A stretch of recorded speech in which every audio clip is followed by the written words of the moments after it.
Bismillahirrohmanirrohim.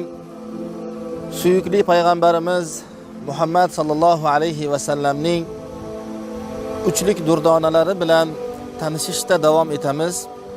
Bugungi so'zlab beradiganimiz hadis-u sharifni Abu Hurayra radhiyallohu anhu rivoyat qilganlar, Imom Muslim o'zlarining sahih to'plamlarida keltirganlar. Rasululloh sallallohu alayhi va sallam bu hadis-u shariflarida marhamat qilib dedilarki: "Innalloha yarda lakum thalathan va yakrahu lakum thalathan." Alloh azza va jalla sizlar uchun 3 narsadan rozi bo'ladi va yana 3 narsadan norozi bo'ladi dedilar. Alloh azza va jalla rozi bo'ladigan amallar nimalar ekanligini va rozi bo'lmaydigan amallar nimalar ekanligini bayon qildilar. Va dedilarki: "Fa innalloha yarda lakum an ta'buduhu va la tushriku bihi shay'a." Alloh sizlardan yolg'iz o'zigagina ibodat qilmoqligingizdan va u zotga hech bir narsani sherik qilmasligingizdan rozi bo'ladi. Bu birinchi Alloh rozi bo'ladigan amallardan ekan. Haqiqiy la ilaha illalloh Muhammadun Rasululloh kalimasini, kalimai shahodatning tahqiqidir, haqiqatidir. Allohni yolg'iz o'zigagina ibodat qilishligimiz va hech bir maxluqni Allohga sherik keltirmasligimiz. Alloh azza va jalla Sura Baqaraning boshida marhamat qilib buyurdiki: "Ya ayyuhan nasu ubudu robbakumul-lazi xalaqakum." Ey insonlar, sizlarni yo'qdan bor qilgan Robbingizga yolg'iz o'zigagina ibodat qiling deb Alloh buyurdi. Alloh rozi bo'ladigan birinchi amal ekan tavhid, yolg'iz Allohni ibodatda yolg'izlamoqlik, yakkalamoqlik, hech bir maxluqni, hech bir narsani sherik keltirmaslik. Bu haqiqiy tavhid ekan. Ikkinchi Alloh rozi bo'ladigan amal deya davom etdilar: "Va anta'tasimu bihablillahi jami'an va la tatafarraqu." Allohni pishiq arqoni bo'lmish Qur'onni, dinni, shariati islomiyani to'plum holimizda, jamoaviy holimizda, jamul jam bo'lgan holimizda mahkam tutishligimiz va la tatafarraqu va aslo tafriqa bo'lmasligimiz ekan. Rasululloh sallallohu alayhi va sallam demak ikkinchi Alloh rozi bo'ladigan amal deya sizlarni Allohning dinini mahkam ushlashligingiz va bu Allohning dinini mahkam ushlashligingizda jamoatni qo'rigan holda, jamoatni, jamul jamlikni saqlagan holda, tafriqalarga, firqalarga bo'linmagan holda turishligingiz, bo'lishligingiz Alloh rozi bo'ladigan navbatdagi amal dedilar. Uchinchi amal esa Rasululloh sallallohu alayhi va sallam bayon qilib dedilarki: "Va antunasihu man wallahu Allohu amrakum." Alloh taolo sizlarni tepalaringizga rahbar qilib qo'ygan, Allohni qadari bilan, Allohni marhamati bilan ustularingizga rahbar etib tayinlangan kimsalarga, shaxslarga sadoqatlik bo'lmoqligingiz, ularni orqalaridan xiyonat qilishlik emas, balki ularni doimo yonlarida sadoqat bilan, sidqi dildan turishligingiz dedilar.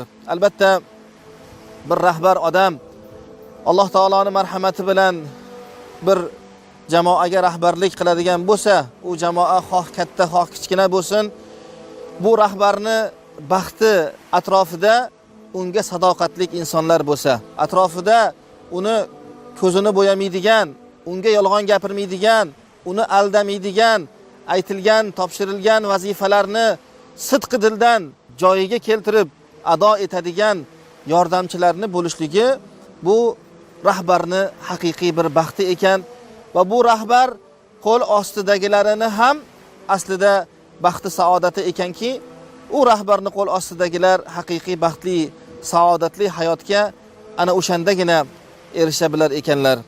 Alloh azza va jalla rozi bo'ladigan amallar bular ekan. Alloh rozi bo'lmaydigan amallar nimalar? Rasululloh so'zlarida davom etib dedilarki: "Va yakrahu lakum al-qila wal-qal va kasratas su'al va ido'atal mal."